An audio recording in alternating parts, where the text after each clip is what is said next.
Global liberation begins with ourselves. And in the beginning, we are suffering and we are alone. The reason we're alone is because a lot of our tribe comes from market economy, and we're used to meeting our needs in market economy. And some of our friends will not be willing to do global liberation. They will still be stuck in the rat race. So we might be alone. The first through fourth steps, you are pretty much alone and suffering. And you're suffering way worse than you were before, because things get worse before they get better.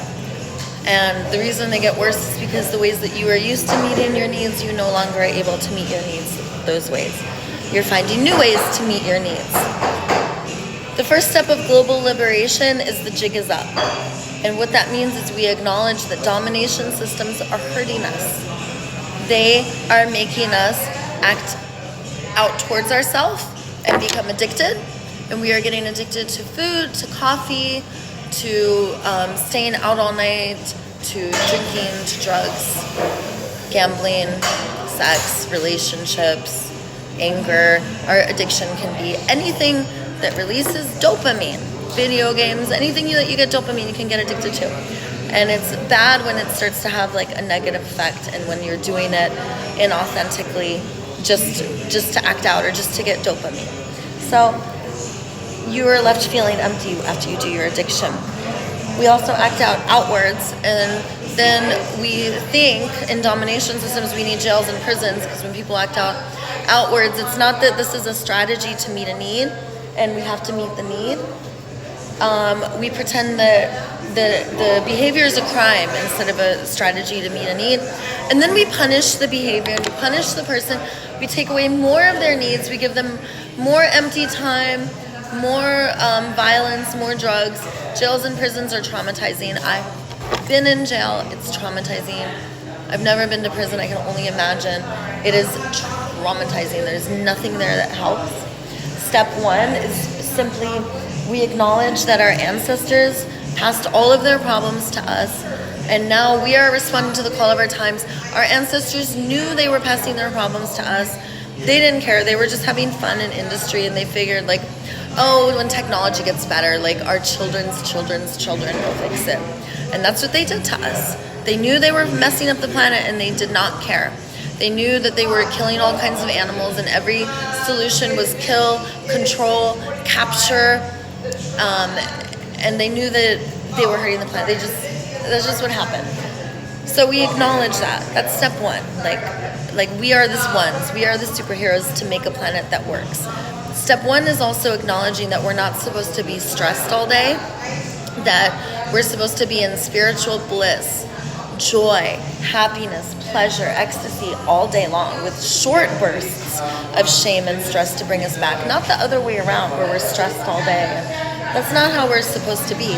Step one also acknowledges that domination systems married to market economy hurts us. The reason I don't mention market economy a lot is because I believe market economy could be our friend. That once we get rid of domination systems, get over here. You gotta snuggle me. You always play hard to get.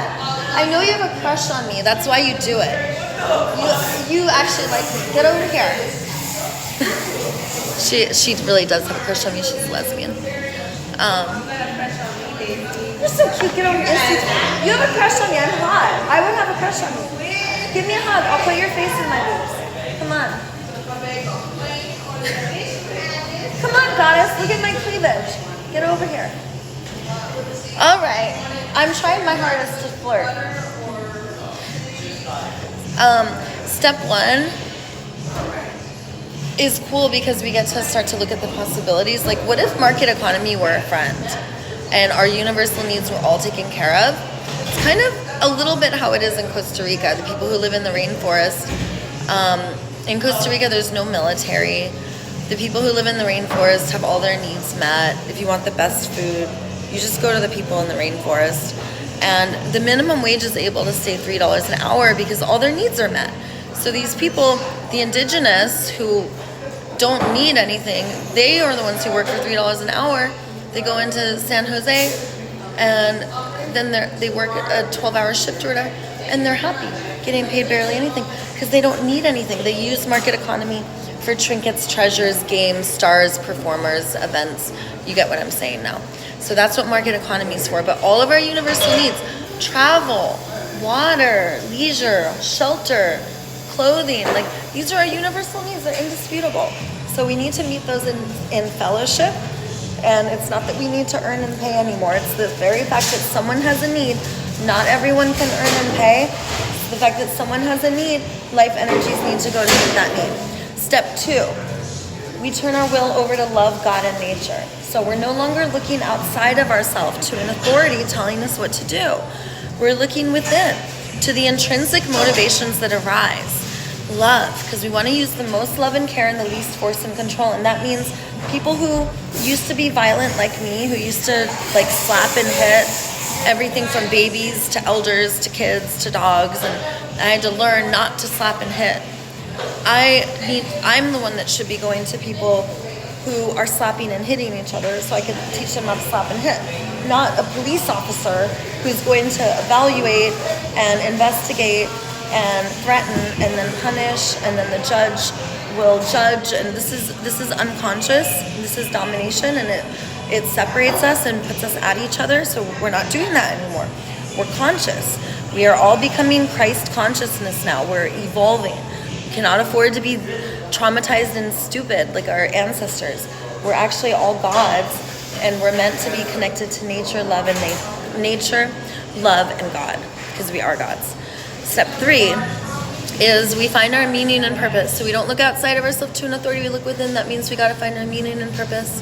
What incredible positive change are we here to do? We're superheroes. We're not workers. So what are you here to do? And it's one or two things.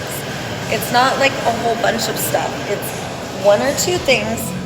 What are you here to do? In this case, I am here to awaken us and unite us. That's what Daisy the Venice Healer is here to do.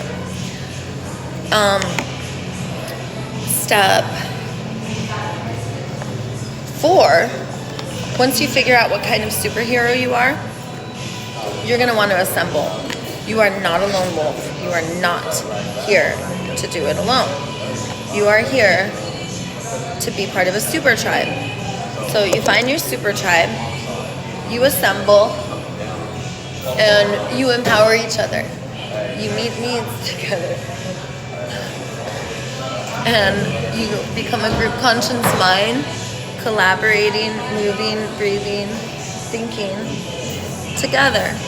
And life becomes way more wonderful because there's actually not that much work to do when you're all doing it together, but when you're doing all of it alone and being responsible for everything by yourself, and every household has to figure everything out, it's like the work seems overwhelming and never ending and hopeless. And then we don't really feel like we're ever making any change in the world, and that makes us feel like we don't have power in the world, but we are powerful.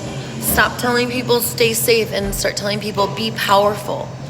Be powerful and strong and brave. If anyone says stay safe, say that.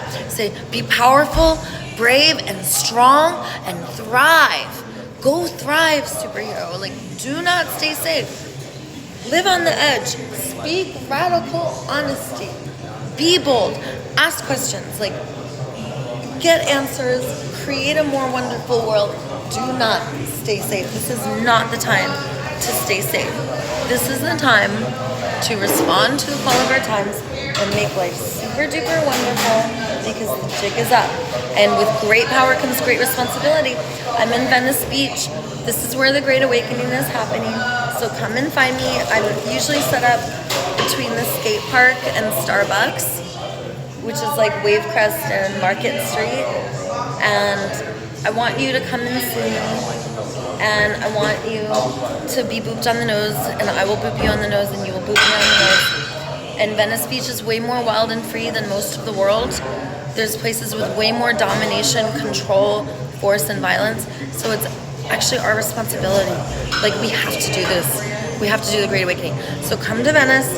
Come to Venice. Come to Venice. You're so lovable and sweet. An incredible powerful superhero like you needs to meet a superhero like me. Especially if you're a goddess. Men stick with